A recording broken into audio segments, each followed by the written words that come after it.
Good evening. Thank y'all for tuning in. This is the weekend wrap up of the Crawford Chronicles. I'm one of your hosts, PK. And as always, Homer Chris, Sweet Bee Bones is here.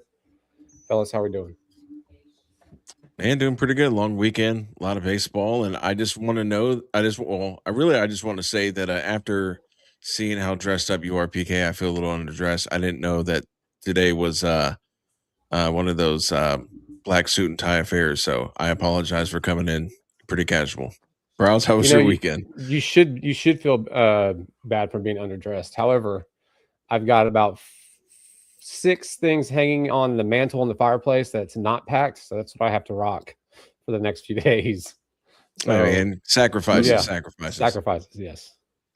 So, Chris, yes, welcome to putting on your Sunday best for the podcast today. Yeah. So, I'm going That's to have correct. to ask you to change that for next week. But anyway, you asked me how my weekend was going. It's going fantastic, man. We had a great series against the Rangers. I got a relaxing weekend now that League City Little League Baseball is over for me. So anyway, it was nice, man. It was really nice. PK, I know that you probably been packing furiously. For all you out there that don't know, PK has got a new home on the way that he's super excited about. So he's been packing up. But other than that, buddy, how you doing?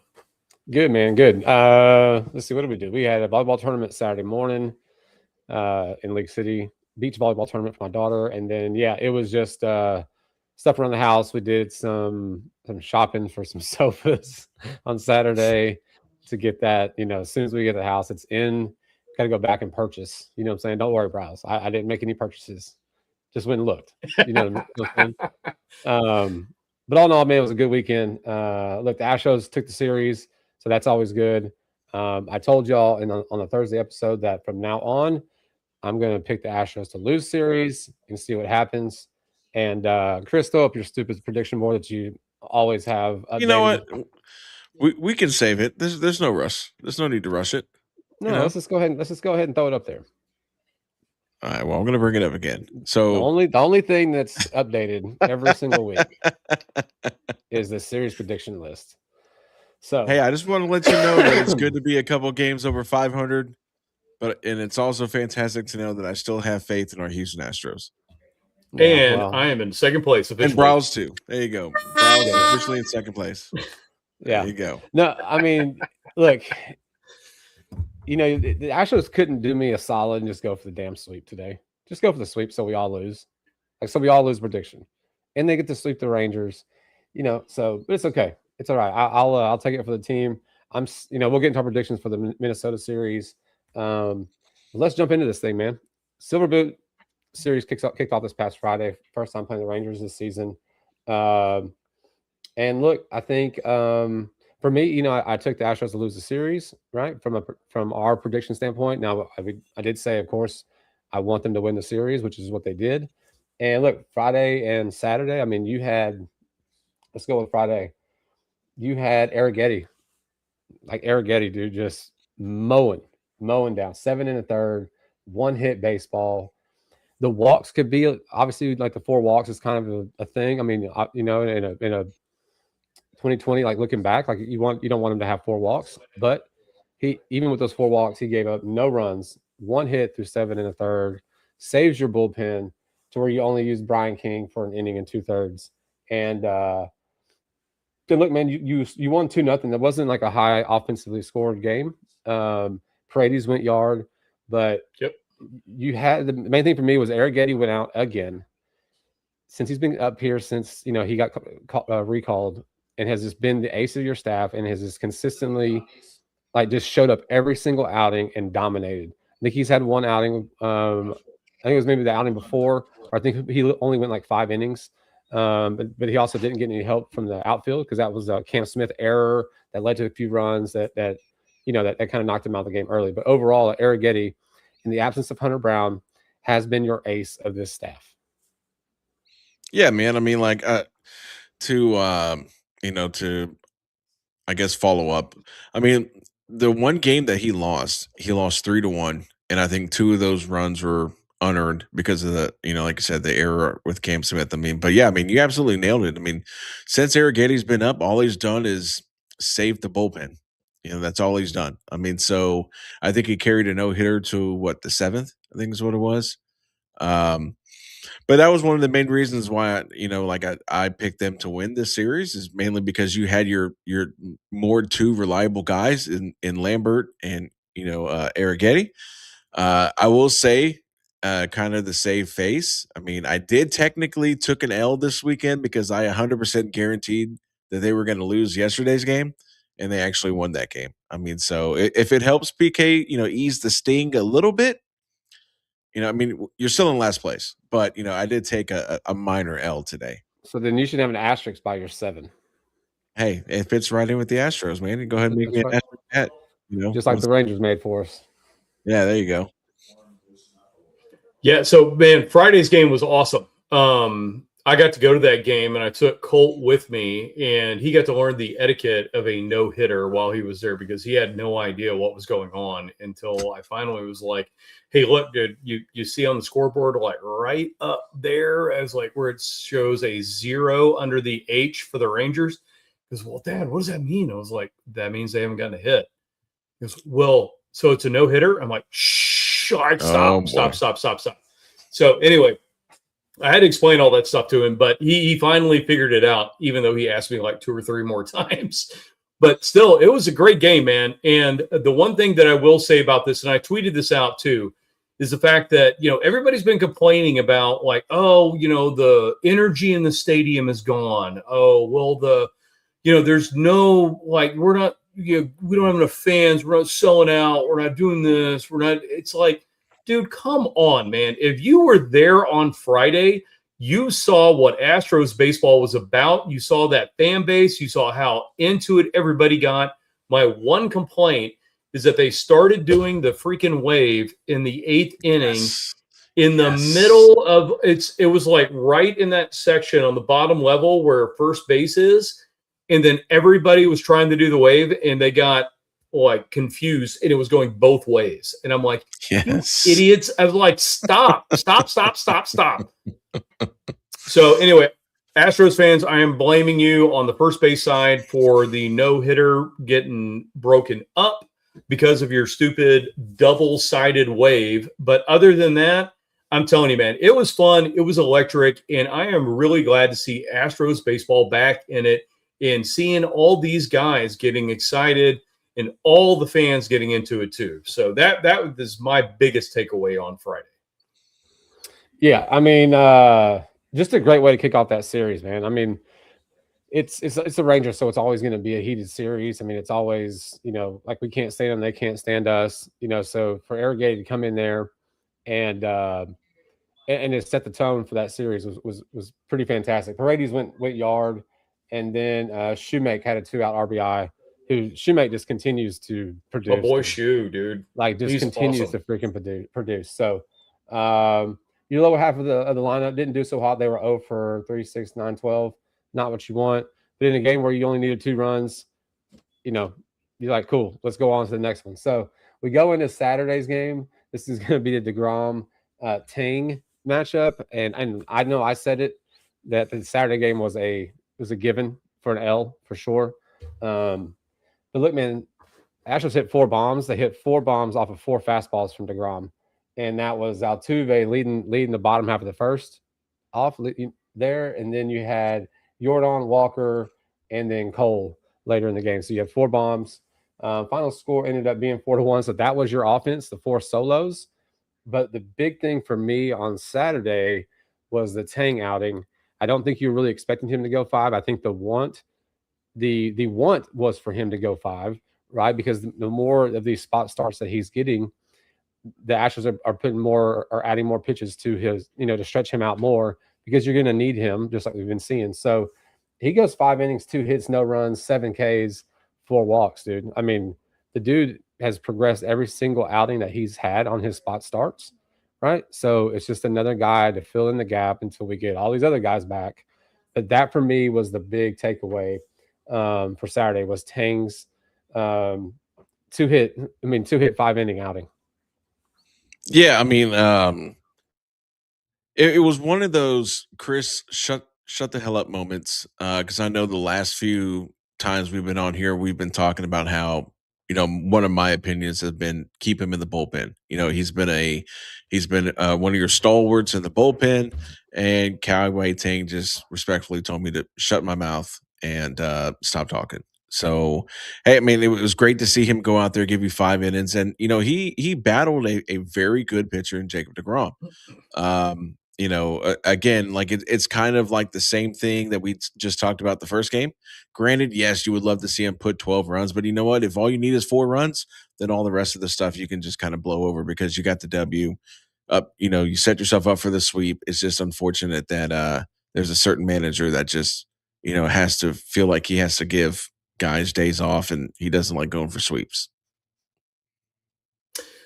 Well, Chris, I'm actually going to back you up on Saturday, man, because we've said it together. Like Tang, man, he needs to be in the bullpen, and I understand that we have to use him right now as a starter, but he has been phenomenal in the bullpen, whether it's 1, 2, or 3 innings. So I would like to get him back in there and leave him there and be one of our guys that we can actually rely on. Because if you think about it, we don't really have a whole lot of reliable sources in the bullpen. I mean, I know we got Brian King on Friday who gave us a 5-out save, which was absolutely phenomenal. But short of Brian King and Kiwi Tang, I mean, I don't really trust a whole lot of these guys right now. I'm not saying that they're like all terrible, but at the same time, the trust factor is still not there. So anyway, I agree with you. Get him back in the bullpen. I'm glad that we did get away with a Saturday start from him that went very well. And also, I think all 3 of us thought DeGrom was going to win that game.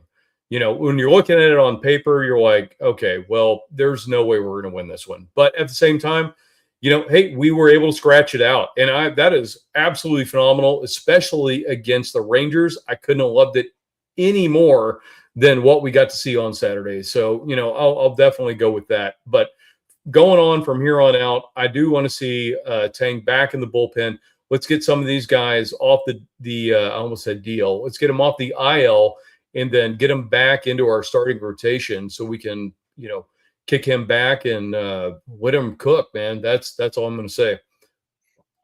Real quick before the other thing for Saturday was Altuve's injury late in the game on a swing that he didn't. I think he put the ball in play, but he didn't even make it a quarter of the way down the base path and went straight to the locker room. Excuse me, holding his left side. Ends up being an oblique injury, an oblique strain. Oh boy! And I believe it's a couple of weeks. It's a Kevin Biggio time. I mean, or can Shu play second? Yeah, I think he can. Every freaking position. Yes. Okay. So while you're looking that up real quick, one thing I wanted to kind of ask Bryles is now you're still of the thought of Kai Tang being in the bullpen. So let me ask you a question. Your first 2 starts in this series, you got 5 out of Kai Tang. You got 7 out of Arrighetti, right? So that's, if my math holds me correctly, that's 12 innings, right? Correct. So you essentially got 6 innings out of your bullpen, which they gave up 1 run. So I think if Kai Tang continues to pitch as well as he did yesterday, I think as long as I think what it boils down to is that like these relievers are overused because we had a stretch where we had a handful of pitchers only go 4 innings. So I feel like if once the pitching gets back to where you're getting 5, 6 innings out of your starter, I think your bullpen will finally kind of like, go the route that we were kind of hoping that they were. So as much as I agree with you at a point with Kai Tang going back to the bullpen, we just saw it over the first 2 games that if the pitching gets you, in a perfect world, yeah, we'll take 7 innings every single game. But if we can go 5 to 7 with our starters, that allows the bullpen to rest enough to where you're not using, Brian King 4 times in a week. You're not using, Blue Ball and those guys. I mean, so like I said, we saw in the last 2 games outside of, I think, De Los Santos gave up a run. So your bullpen pitched 6 innings in those first 2 games and gave up 1 run. I'll take that every day of the week. So it might just be, hey, if our starters can go 5 to 7, our bullpen's not overused. No, you're not wrong. And here's the one thing I will tell you right now is that riddle me this. If I was the GM, would you switch Tang and LMJ? Would you let LMJ go to the bullpen, be your long guy out of there, or maybe go get you 2 innings? Because we've seen he's been very, very effective when he's pitched like through 3 innings. And it feels like after that 4th inning is where he gets rocked. So would you switch Tang and LMJ? Yeah, I Yeah, would. but who's going to fill Like- Tank's spot? Well, I mean, you still got Blue Ball that could fill the but Blue long Ball, relief role. Yeah, I mean, yeah, but Blue Ball hasn't been as nails as he was in the last season.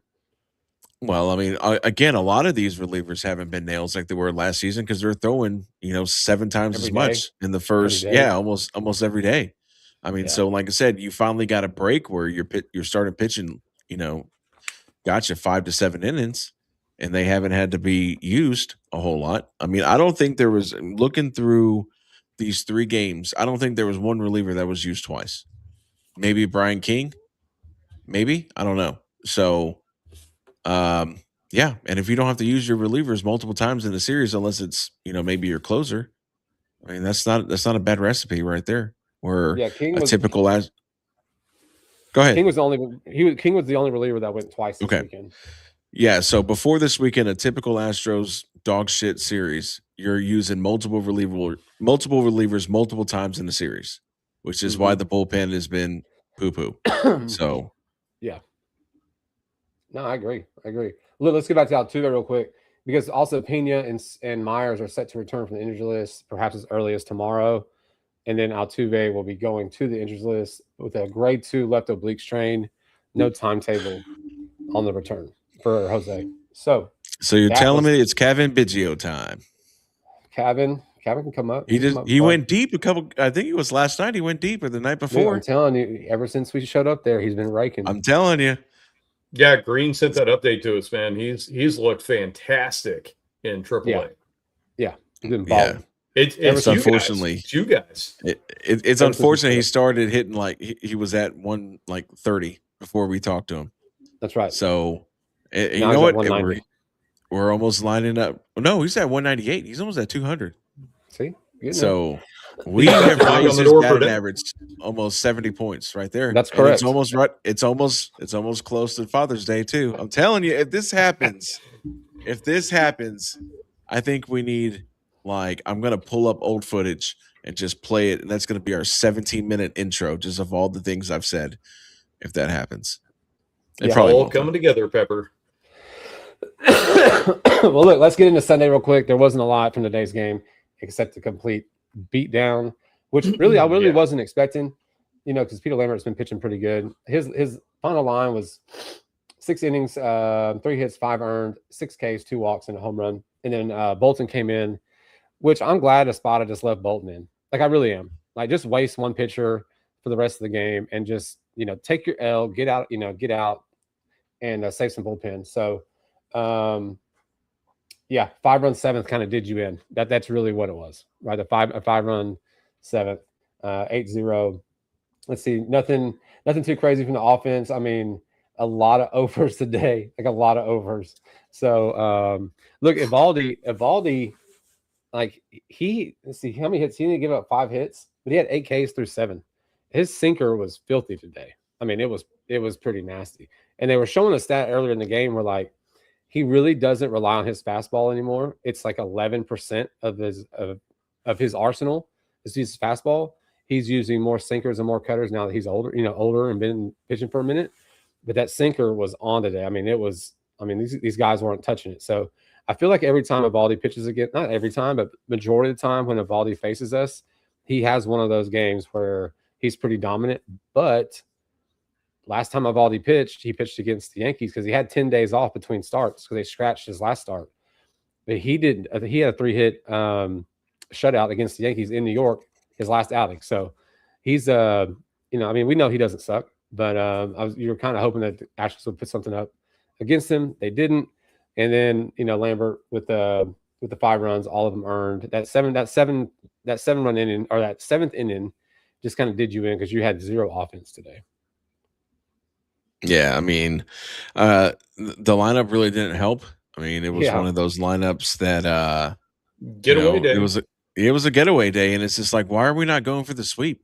But then again, Altuve's hurt.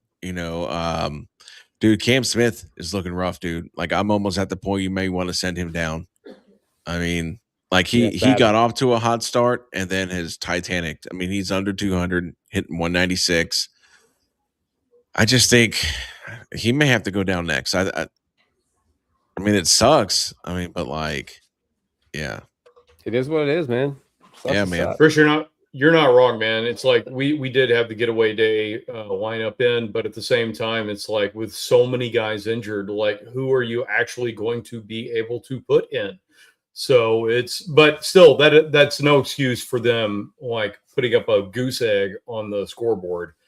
And don't get me wrong, Eovaldi is a very good pitcher, but at the same time, we expect a little bit more out of Lambert. And you know what? If we won Friday and Saturday, if Lambert's going to have a bad day, I'll let him have a bad day on Sunday. When honestly, we were expecting to go 2-1 in the series anyway. At least Chris and I were expecting us to go 2-1 in the series. Anyway, long story short, if that's what he's got to do to, just give one away and eat some innings, fine. Let's reset going into the series against Minnesota and go from there. Let's do it. Speaking of Minnesota, Browns, what are the problems? All right, so we got a 3-game set. We're going into Minnesota. Speaking of getaway days, so flying into Minneapolis tomorrow on Monday, we've got I-45, Mr. Imai with a 101 record, 9.24 ERA, hoping to improve on that. Against Rojas, 1-0 with a 2.45 ERA. Let's hope we can do something about that. And then coming up after that, sorry guys, I just lost it.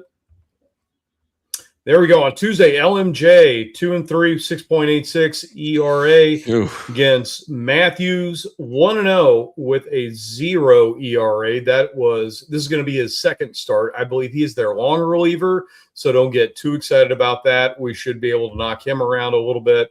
And then Wednesday, we got the day game for another getaway. And by the way, we do have Thursday off, so the guys actually get some rest. We've got Burrows 2-5 with a 5.72 ERA against Ryan, who is a very good pitcher, 2-3 with a 3.2. So, dude, we've got a little bit of a rough patch going here in Minnesota. Got the Thursday day off. But boys, who do you got? All right. Well, let's go ahead and bring up these predictions again. I like to keep it with tradition how we normally do it. So here's again for anybody. There we go. So again, you have good old Homer Chris here leading the pack at 7-5. Bryles is now taking sole place in second place at 4-8. And we have PK, who hates everything Houston sports, is down at 3-9 at the bottom where he belongs. So, all right. Well, since we'll go from bottom to the top, PK, what you got for the Minnesota series? 1-2, Minnesota. Okay. 1-2, Minnesota. None of these three pitchers are like, I don't feel any confidence in. Imai for sure. I mean, he might get a bad call and completely melt down, lose control of his shit again. So I have zero trust in Imai. Lance is probably the only one that like I kind of trust. I mean, Burrows is just like a number 5 starter, just Joe Ryan. I mean, he's a good pitcher. I mean, his record doesn't show it, right? I don't even know, dude. Like, yeah, 1-2 Minnesota. That's just what I'm gonna do. Because the pitcher. What you got, Bros? All right, I'm going 2-1, and I'm going to tell you right now, Joe Ryan is a good pitcher, and that's the one loss I think we're going to end up with in the series. We're facing a long reliever, and then we're facing Rojas, who is mediocre at best. And guys, keep in mind, what happened last season. So 2025, let's just rewind it back to the trade deadline. The Minnesota Twins absolutely dumped their entire team. Anybody that was worth trading, they got rid of. So this is still not a good baseball team. They're in a rebuilding mode. I think that we can take this series 2-1 easily. I think, honestly, we could probably sweep it if they get ahead on Joe Ryan and get some hits. But they're going to have to play small ball against him because he does not give up the long ball. He is a ground ball pitcher all day long. So they're going to have to be, very crafty if they're going to win against him. But other than that, I think we got the other two games set. So I'm going 2-1.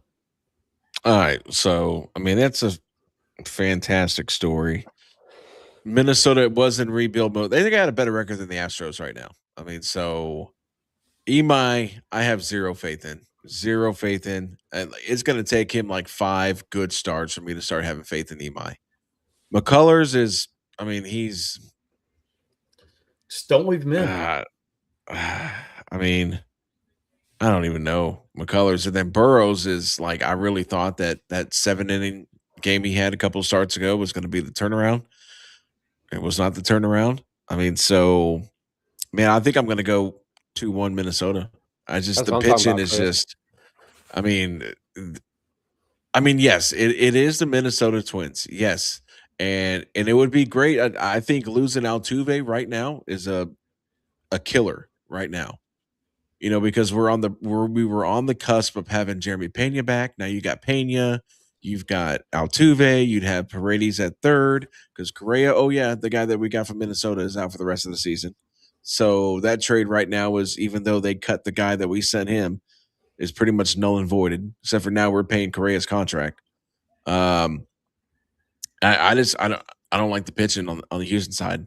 I mean, how many times have we seen the Astros take a guy who had like a 19 ERA and then he goes and throws 6 shutout innings against the Astros, right? I mean, and that's even thinking we're good. I mean, even if we get Myers and Pena back, I mean, you're substituting Pena for Altuve, and then whoever you send down, which I'm thinking I'm thinking Matthews they probably send down. Or it could be DeZenzo. But it ain't gonna matter because it's not like Jake Myers is some 45 home run hitting, 350 batting, outfielder. He's a defensive first outfielder. I mean, so yeah, I'm gonna go 2-1 Minnesota. Second, man. Yeah, Matthews didn't have too bad of a series against Texas. No, he didn't. I like him in the leadoff spot. I mean, but like, I just feel like with Myers coming back, I mean, that's going to kill any type of everyday that he had when he was the everyday center fielder. So they're probably going to leave Cam Smith up, so you're going to have a platoon in left field between Matthews and Zach Cole, I believe. I mean, so yeah, it's not going to do either one of these young kids any good for them to be platooning. I think DeZenzo is the man out, I mean, he had a 2-hit game today. I mean, so I don't know. I'm still going to go 2-1 Minnesota. I like it. That's a good pick, Chris. Good pick. Well, yeah, man. Let's see what happens tomorrow. 6:40. First pitch, 6:40. 6:40 on Tuesday, and 12:40 on Wednesday, and then day off, like Bryles said, and then you've got Windy City at Chicago for 3 over the weekend. Which one, the Cubs or the White Sox? The Cubbies. Oh boy. Boy. Yeah. All right, man. Well, I appreciate everyone tuning in this evening. Glad we got the squad back together. Hope you guys had a fantastic weekend. Let's go Astros, man. Let's go stack another series win. They start tomorrow. Just thank y'all for the support, man. We appreciate it. This is the Crawford Chronicles. I'm your host, PK, Humble Chris, CB Bones Bryles. Y'all have a good evening. Oh, man.